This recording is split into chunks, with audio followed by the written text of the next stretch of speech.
there's only one place to go, and that's taking a modular approach with your messaging, with your editing, and with the content that you are able to create out of that. You maximize the quantity, but you also minimize the dollar investment you have to make on a per asset basis. It opens up new doors, and it opens up new avenues of content, specifically video content, that most companies don't even think is possible.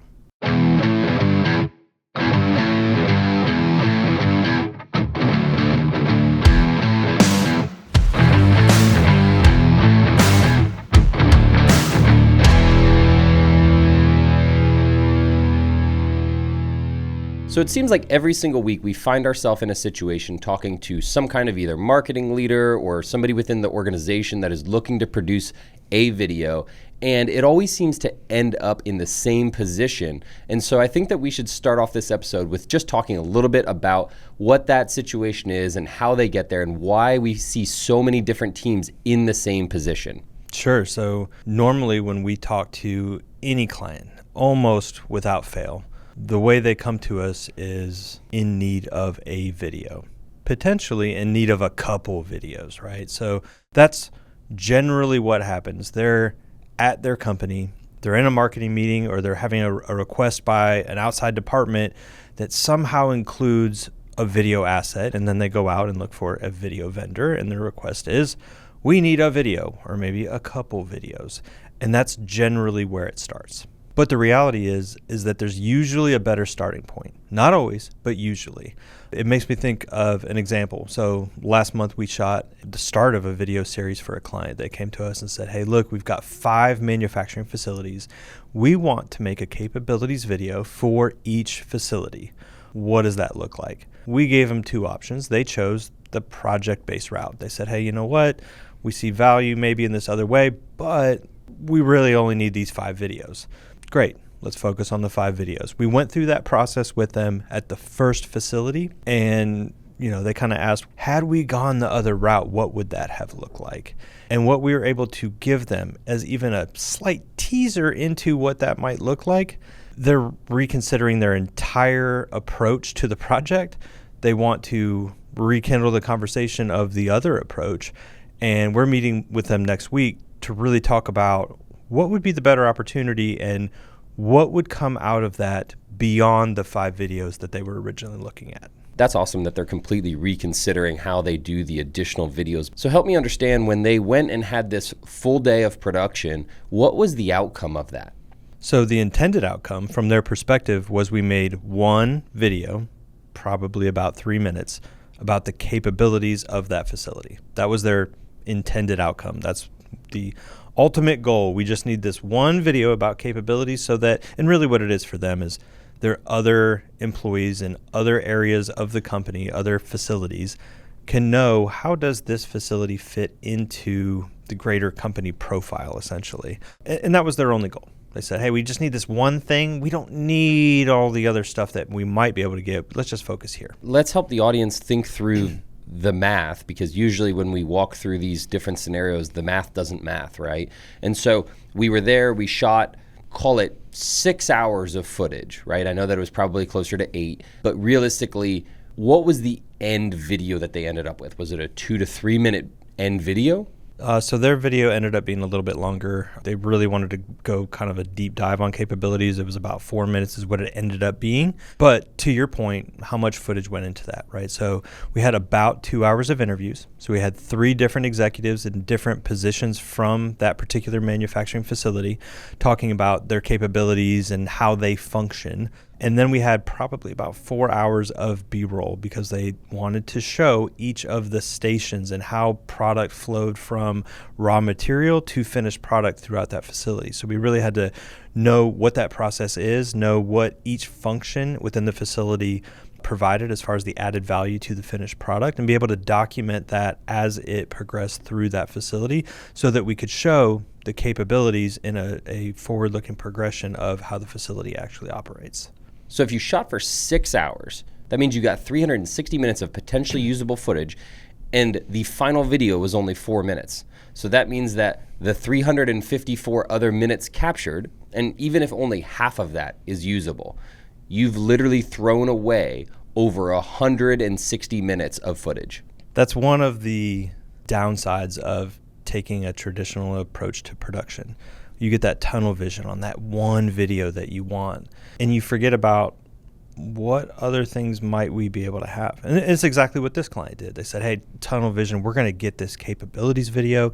It's going to be badass. We are going to love it. We are going to make our internal audiences understand what each of the facilities do. And we need to get them excited about it and see this vision that we have. And we were able to do that. And their exact comment was, this video is awesome. It accomplished more than what we were thinking, but that has us thinking about some of the other potential that you laid out there and how they got there. I mean, to your point, yes, we had 6 hours of footage. We've got close to 2 hours of interviews and then about 4 hours of B-roll or process happening in the manufacturing facility. When you say, hey, we're only using 4 minutes, well, that's kind of a problem. And, not all of the 6 hours is usable, as you pointed out. In an interview, maybe depending on who's being interviewed, somewhere around 50% might be usable. If somebody's nervous, it might only be like 30%, right? In the facility, anytime you start a process, you're going to have a start of the shot that's not usable. You're going to have an end of the shot that's not usable. There's going to be, things out of focus, or somebody walked in the shot, or something happened that makes it not usable. But if you just say, hey, on average, and said 30% across the board is usable footage that could make content for the company, you had 360 minutes. Well, now you have 120 minutes, right? So you have 120 minutes. You have 2 hours of content that could be used in some way for the company to create content. And of the 2 hours, 4 minutes was selected to create that final video. And I think that's fine for the video that they intend for, but I think that so many teams fail to think about the remainder for reuse in the future. And I think that serving the purpose in the short term is good, serving the purpose for today is good, but you've put in the time and the resources and the energy and the effort to create those other pieces, and whatever's usable should be able to be stored and accessed later for reuse, because there are other initiatives or other needs that those pieces will serve. And it's easy to see why marketing teams and companies get there, where they get that tunnel vision on why is it that we're only expecting that single video to be delivered. And the reality is it's a holdover from creating really advertising content. So when you go in and you have a full day shoot and your goal is come out with a 30-second video ad or a 1-minute video ad, well, guess what? The rest of the footage during that day isn't usable. You selected the best clips and you made your 30-second or 1-minute ad. That's because you have a script. You have planned action. Everything is detailed exactly what's going to happen in that video. So it isn't that you have additional content you can use. Yes, you had actor 1 walk from point A to point B 6 times and you recorded that. And that took you 2 hours to get that done because it had to be perfect because it was a polished ad. Okay, well, you're only going to use one of those 6 trips. The rest of it's trash. It goes to the cutting room floor on purpose. You're getting the best possible cuts to use in your single video advertisement. That purpose, that use case, perfect sense. That is what the intended process and outcome should be. But when you're talking about sitting down executives, when you're talking about sitting down subject matter experts, when you're talking about recording your processes or your people or your customers or your daily business activities, getting on that tunnel vision of that single asset, and that's the only thing that we want, usually, not always, usually is not the right way to approach the project for a multitude of reasons. Mainly because, as we've kind of discussed, you are wasting so much when you take, in our case, the 2 hours of usable content, you extracted the 4 minutes of it, and you throw that 2 hours away, you've wasted it. It's gone. You're never going to see it. In fact, the only person that ever saw it was the editor. So you don't even know it exists. It literally just got thrown away. And for most companies that are dealing with traditional production companies, when the conversation is, oh, hey, what else do we have? It's immediately, oh, well, we're going to have to charge you more to do more. It's this immediately a budget conversation because that company isn't designed to deliver more. They're designed to deliver the one video that you asked about. They can give you more, but it's going to cost more, and it's going to be a different conversation than you thought you might have in the beginning. I definitely think there's a real cost involved whenever you think about discarding the things that aren't used. And while, yes, a traditional production company would have to bill separate for that or would have to be structured differently to make that usable, that doesn't change the fact that there's still value there for the company. And I think that there's a conversation that needs to be had before starting a video project about how to approach that. Because the reality is, if that is wasted, if that ends up on the cutting room floor and the only person to see it is the editor, or it costs more to be able to utilize that in the future, then we're not comparing apples to apples. We have to be able to think in terms of reuse of our content, because we're investing the time, not just the dollars, but we're investing the time of the executives and of the, in this example, the production floor to be used and accessed.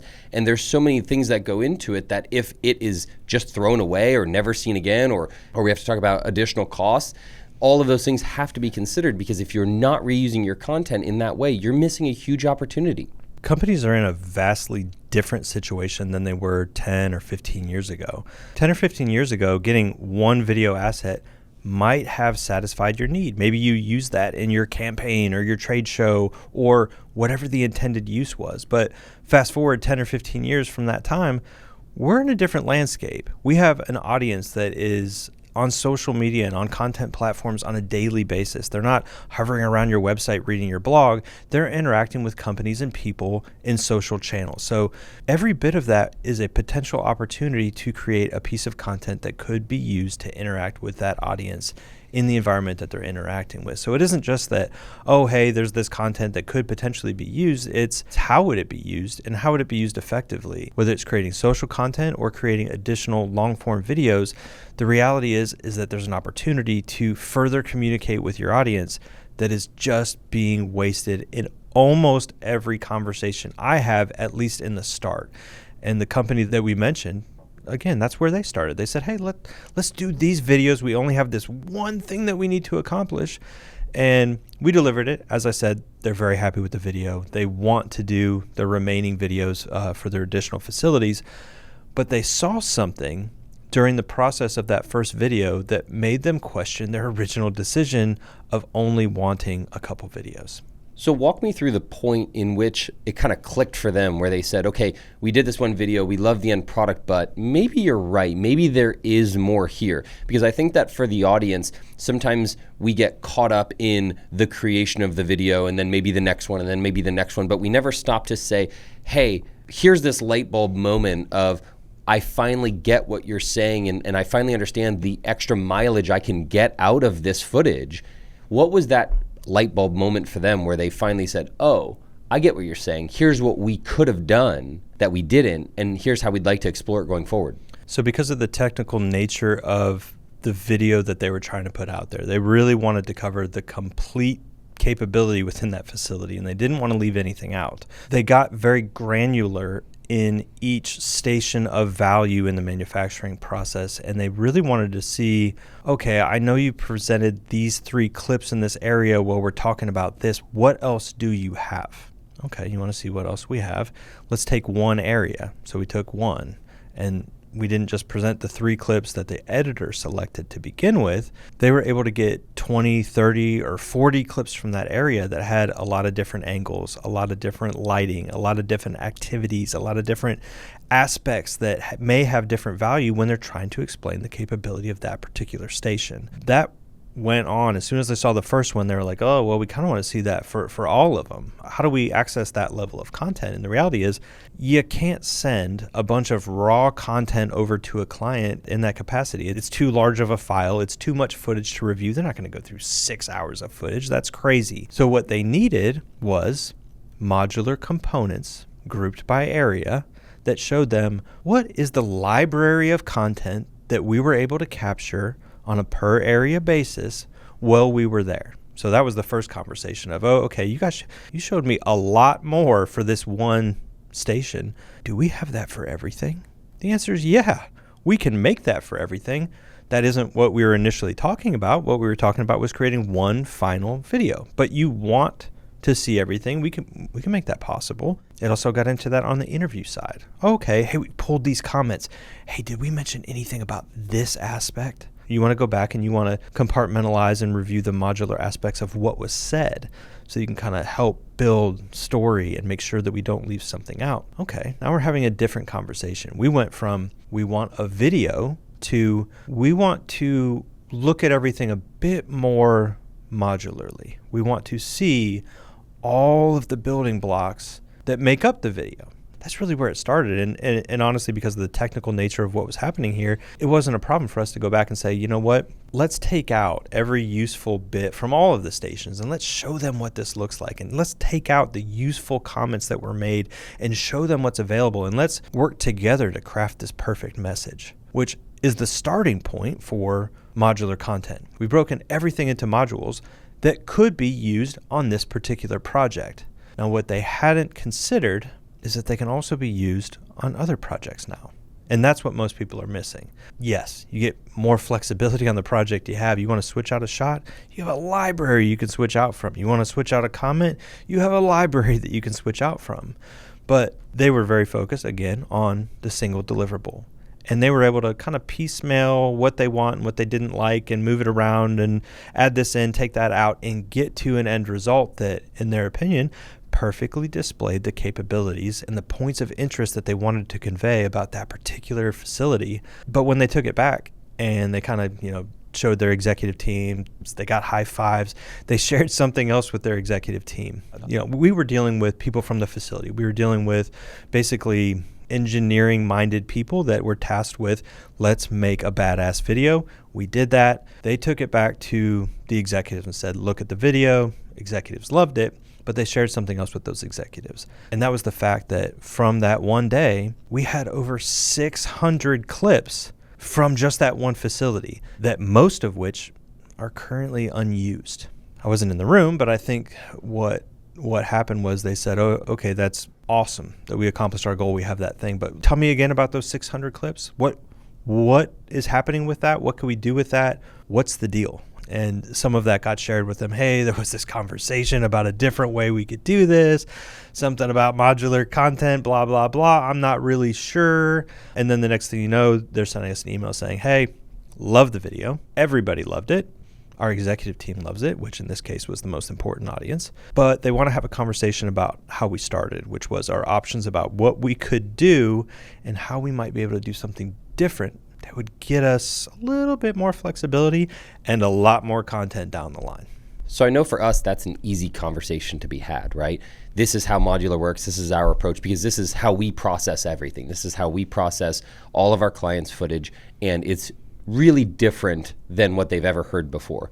So explain to the audience right now, as if you are talking to the executives, how the editing of modular content is different than editing traditionally. And that's a great starting point because that's where the difference actually comes into play, right? So everything else is the same from the start, right? Until you get to that editing point. So, hey, we're going to do all the planning. We're going to go in, we're going to do all the production, all the shooting. We're going to come back with a bunch of media, right? And that media needs to be processed. Who's going to process it? An editor. It's going to be assigned to an editor. And you can tell that editor one of two things. We are going to make a 2 to 3 minute video that tells this story. I want you to go and find the comments that go to that story, and I want you to find the images that go to that story, and I want you to build a 2 to 3 minute video. That's option A. That's the way every production company does it because they're going to come out with the video they've been tasked with. But if you change that order a little bit and you just say, Mr. Editor, there is no video we're trying to create yet. What I want you to do is I want you to go through all of the interviews and I want you to pull out every comment that executive or subject matter expert made that might be usable. So not the side conversations, not where they mess up in their speech, not where they're trying to gain their thought, but where they're actually clear and cohesive thoughts or arguments for their case. Clip those out and save those, all of them. So then when you look at the B-roll or the supporting footage that would really kind of display what's being talked about, you are going to go through and cut all of the usable components from that as well. You're going to cut off the front end of every clip that is going to be before the action started. You're going to cut off the end that's also unusable. And you're going to be left with just the meat of that B-roll clip of something that's displaying in this case, what's happening at that manufacturing facility, right? So all the usable pieces of B-roll. And then we're going to put a color on all of it, which makes it all usable. So now instead of, hey, we micro selected some little pieces to make a little bitty video, now we've selected every single thing that could possibly be used now or in the future. And that's a huge difference when it comes to the instructions that you're giving that editor. We are making a 2-minute video out of 2 hours of footage, or we're taking 2 hours of footage and we're making it as usable as possible, both today and in the future. And we're making it as usable as possible, both today and in the future. We can still make the 2-minute video, but now we have a lot of extra footage and a lot of extra opportunity that we could get into. And I think that's a good point and a key differentiator between the modular approach versus traditional production, where if you say, hey, you know what, I've already shot this video, I'm going to go back to my original production company and I'm going to ask them to process it this way. They can't. They're limited by that, because the difference is we do that from the start. And if they have to go back and do that retroactively, they have to start over. They've got to go through all the footage and sift through it. And then, like you said, color it. And there's just a lot more time involved in that process, because it is literally like starting over with the footage. If you do that approach from the beginning, you're light years ahead of where you want to be, because you do have those modular components to build in the future. And I think that the modular component is undervalued when it comes to reuse. And the reason is because the reuse of it has a ton of value. Most people might be sitting here thinking, okay, great, I have 600 or even 100 pieces of these building blocks or these modular components. What do I do with them?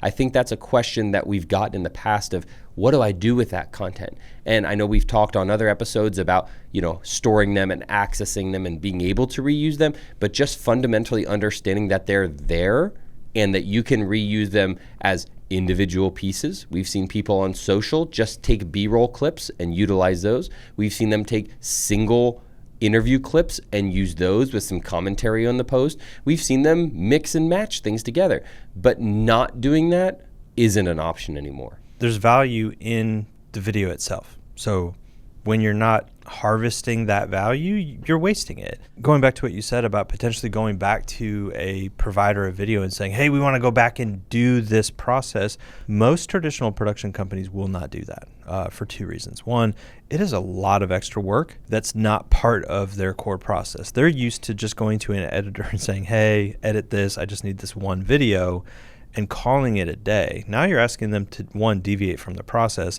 and do a lot of extra work, which they're usually not going to do. They're going to try and get back into the playground that they like to play in, which is, what extra video are you trying to create? You can pay me more and I'll do an additional edit and then we'll work that way. I'll give you another single video. That's one reason. The other reason is, and it's not wrong, in most contracts, they own the footage. You own the end product. They own the footage. So what you're asking them is, give me the thing that you own. Contractually, that's correct. They do own it. They're the creator of that asset. They have basically the IP for that. Doesn't matter that it's your facility, your people, your whatever. Unless it was negotiated up front, you probably don't own that footage. So when you go back and say, just cut it and color it and give it to me, they're going to say no, because it's not yours. Only that one thing is yours, not this. This is mine. It starts to feel, from the client side, it starts to feel like a hostage situation. You have my assets, my footage, and you won't give them to me. And for those that have dealt with video companies in the past, you've probably run into this situation where, oh, hey, if you could just give me that one thing, I could do this other thing. And usually the answer is no. Tell me what you want. I'll give you a price to edit that for you. Most clients think that that's unethical. It is the way the law works as far as the creator of whatever, so you can argue that on a different day. But from our perspective, if it's the client's footage, they kind of own it. So we operate a little bit differently in that arena, but those are both hurdles.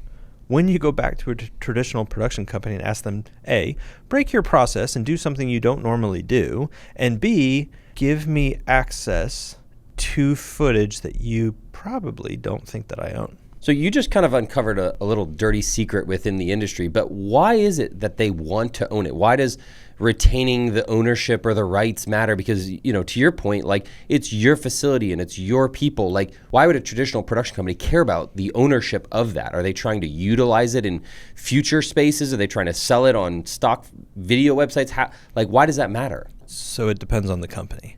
Again, from the client standpoint, it's going to feel like a hostage situation. It's going to feel like, oh, that video company owns my footage and I can't get it, which is probably true. Sometimes there are valid reasons. There are production companies that are shooting at different levels and they feel like, well, if I give the client all of the footage, they're going to use it wrong. It's going to be colored wrong. The story's not going to be right. And then they're going to be out there with something they created out of our footage and they're going to tell someone that we created that. So they're protecting their own brand of, if I give that to you and you create garbage with it, which is possible, how is that going to reflect on us? So there's some valid reasons in that line of thinking. There's the legal line of thinking, which is what you contracted me for was not 6 or 8 hours of footage. What you contracted me for was a 2-minute video. So the fact that I even am still maintaining this footage, assuming they even saved it, maybe they deleted it, right, is irrelevant from the contract or agreement that you had with them. Like what you're now talking about is something that was not in the original discussion. So we're talking about a new agreement. There's IP transfer happening. I have property that you want me to transfer to you. Well, there's a financial aspect to that in their mind. And again, that's not incorrect. There are times that companies will make different concessions. So hypothetically, we wouldn't do this, but let's just say that we were going to go to Seattle and we were going to film some stuff for a client, but we were also going to capture stuff maybe for our reel. We were also going to maybe sell stock footage. We were going to use it in other ways. And then all of a sudden, if that footage is yours and I can't use that for myself, whether it's for my portfolio or to add a revenue stream through stock, well, now I would have had to charge you more. So maybe I charged you less because there were other things that I was going to be doing during that time. And I'm not saying they're putting your facility on stock, but and I'm not saying that doesn't happen either, but depending on the company, right? But there can be reasons where it makes sense. From my perspective, it doesn't make sense. I don't like to think about it from a production company standpoint. I like to think about it from the client standpoint. And we aren't going in and saying, we're only going to produce this one thing forever and ever and ever. We're going in and we're saying, what are the messages we need to capture? What are the images we need to capture? And then long term, what value can this client get out of what we could create for them? And ultimately, who owns it? The client owns it. The client owns the value, and those are the conversations we have up front. So that's where it needs to start, or where it should start, is in the very beginning. Even if you only want one video, the conversation should be, hey, we only want this one video. Ask the question, what happens to the other footage? If you're going to throw it away, can we have it? Is it possible for you to edit more of that? Can you break it down into modular components that has all of the value and has color applied and has audio applied and make it reusable for us in some way in the future? Maybe they're open to it. But if you don't ask those questions and have that conversation up front, you're probably going to have a negative experience down the line. And that's a really good point when you talk about us focusing on what's in the best interest of the client. And so many companies, whether it's inside the video realm or outside the video realm, are only thinking about themselves. But I think that when we really look at how did we get to the concept of modular video, it was really started from a need of, what does the client need? They don't need a 2-minute video in the long run. They do in the short term. But thinking about the bigger strategy, thinking about the bigger need of their content requirements and how to scale content, it was so prohibitive that we looked at it and we said, we can't just give you one video in good faith and say that this is going to solve your content problems, because we were running into this problem ourselves, where we felt like there was never enough content. There was never enough from the 8-hour shoot and getting a 1 or 2 minute video. We often found ourselves looking back and being like, okay, how do we pull out more from here or more from here? And it really led to this bigger conversation of, is this what our clients are facing? Is this what they're going through? How is it that we can maximize this? And why aren't we maximizing this? Why are we not treating this like building blocks that you can shape and craft into these different initiatives that you have? Why is it that we're limiting ourselves to this 2 or 3 minute video when over the next 30, 60, 90 days, we need a lot more? Well, there's two sides of that, right? So not only do we need more content, but we also want to maximize the dollars that we've already spent, right? So if every video costs you $10,000, you're very limited in the number of videos that you can create. But if you look at it differently and say, hey, we know two things. We want to create as much content as possible. We want to maximize our opportunity to communicate to our audience, and we'd like to be as efficient as possible with our dollars. There's only one place to go, and that's taking a modular approach with your messaging, with your editing, and with the content that you are able to create out of that, because it accomplishes both things. You maximize the quantity, but you also minimize the dollar investment you have to make on a per asset basis. It opens up new doors, and it opens up new avenues of content, specifically video content, that most companies don't even think is possible. I think that when you start thinking about the efficiency in both cost and in the quantity that you're receiving, that's when you can really scale your content. And I don't think that there is a better way or a better approach to make video scalable. And so from your perspective, if you were talking to somebody about taking a modular approach, how does this change or shift their ability to create campaigns or content schedules or reusing things for different initiatives, whether it's internal or external? Like, how does the modular approach to video change what teams are able to do? If approached correctly, and a lot of it starts in the planning, thinking modularly about what do we need to tell, what do we need to show, and how do we capture those things. But if you're doing that effectively, down the line it opens up an amazing amount of potential, because you're not just saying, oh, I need a video for this one purpose. What you're saying is, what are all of the communication needs for our company, and how can it be supported by this effort? And if you're truly in there documenting everything that needs to be shown and everything that needs to be told about your company and everything that your customer needs to be able to communicate about your company and the experience they've had with you, and you're compartmentalizing that, you have a never-ending library of content that can be used and reused. Going back to that customer, it was a one-day shoot, and we had 600 assets that we could put into play. That's not to say you'd have 600 deliverables, but you can make a lot of deliverables out of 600 assets. You take that out to their other full stretch, their other facilities. So we have 5 total facilities. So you're talking about thousands of assets. If you're talking about social content, short form, long form, other assets that they need to communicate, not just internally, but externally, you're talking about hundreds of assets that they're going to be able to create. And that's just in the first probably year of what they would be creating. So when you're really talking about, we have messages we want to capture and we want to push out to our audience, it's the most efficient way to do it.